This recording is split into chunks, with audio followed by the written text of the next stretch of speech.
now justify to me why these razor blades are okay.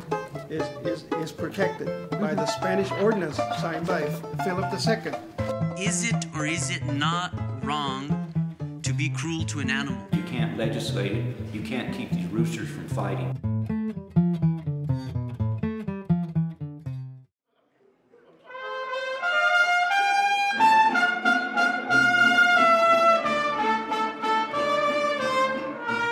As of 2006, cockfighting has been banned in 48 of the 50 states. The remaining 2 states are Louisiana and New Mexico. During the 2007 New Mexico legislative session, a debate rages on in the Roundhouse. I was approached when I came here in 1989 if I wanted to do this cockfighting ban, and I said, yes, I'll do it. This particular bill, Senate Bill 10, even though it talks about cockfighting, I truly do not believe this is about cockfighting. This is racism. There needs to be an end to this bloody tradition.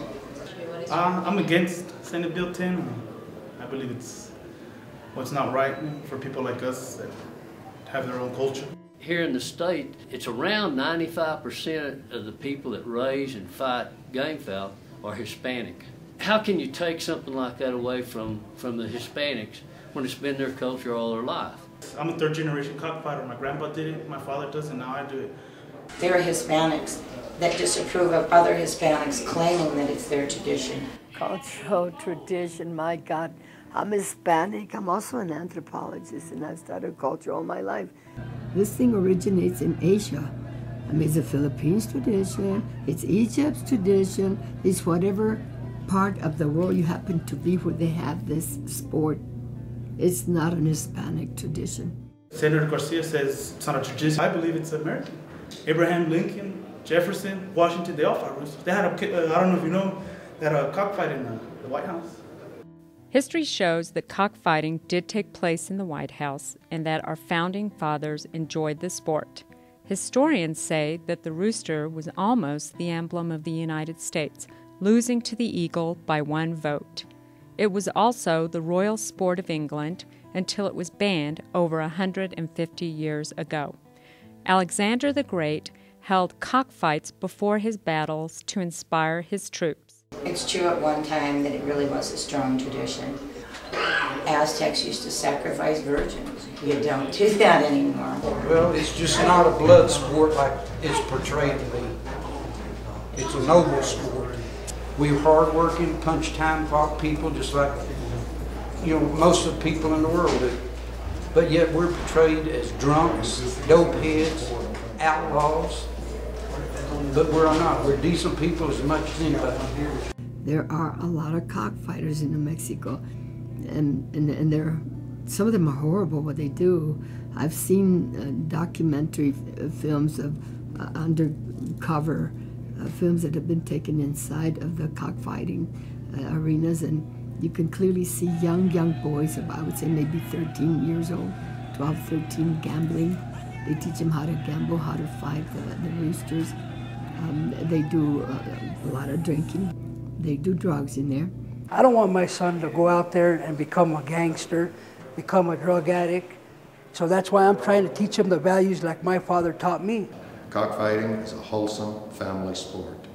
Now, if you want to make people violent, then you start taking away their culture and their tradition, and you start taking away their lifestyle and what they've been brought up to do and what they enjoy doing and their families have done for generations, then you're probably going to have violent people.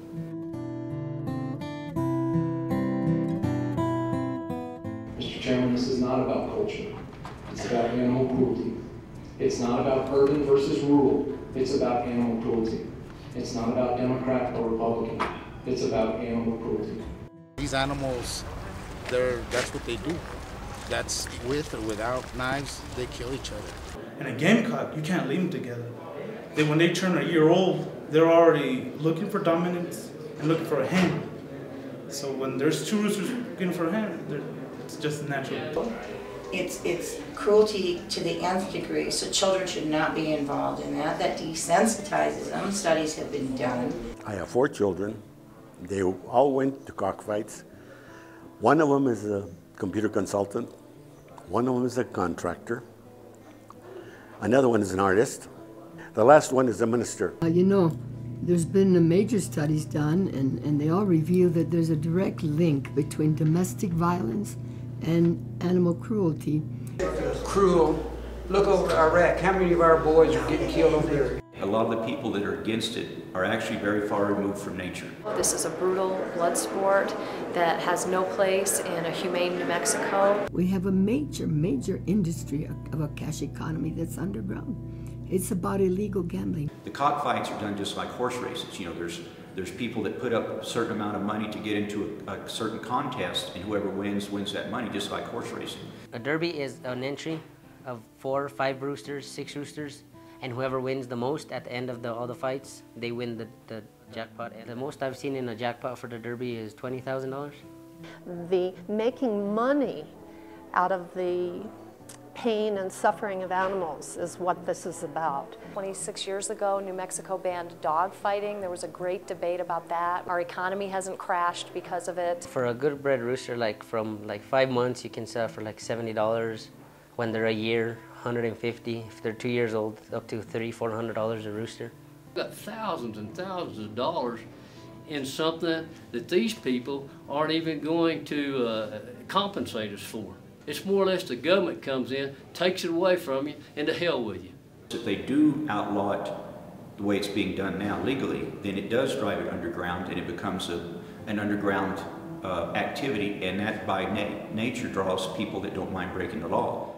On March 12, 2007, Governor Bill Richardson signed Senate Bill 10 into law, legally ending cockfighting in New Mexico. With the ban being passed, those who continue to practice the sport, if caught, will incur legal penalties and possible imprisonment. Effective July 1 of this year, it's illegal to do cockfighting. They made a bunch of criminals out of people that weren't. Now they're going to be felons. People will not stop fighting chickens. They might as well build a new prison. They're not going to catch all of us, but I guarantee you they're going to catch some of us. I'm sure there'll still be some underground stuff, but I think it'll make it harder to do, and there'll be less of it. We're not going to be able to fight and all that as we used to, but people are still going to do it. They're still going to fight and raise, but it's not going to be as freely as it is now. With the fight for the ban over, New Mexico now joins 48 other states that have outlawed cockfighting, leaving only Louisiana to be decided. New Mexico, being the land of enchantment, will continue to go forward with that title.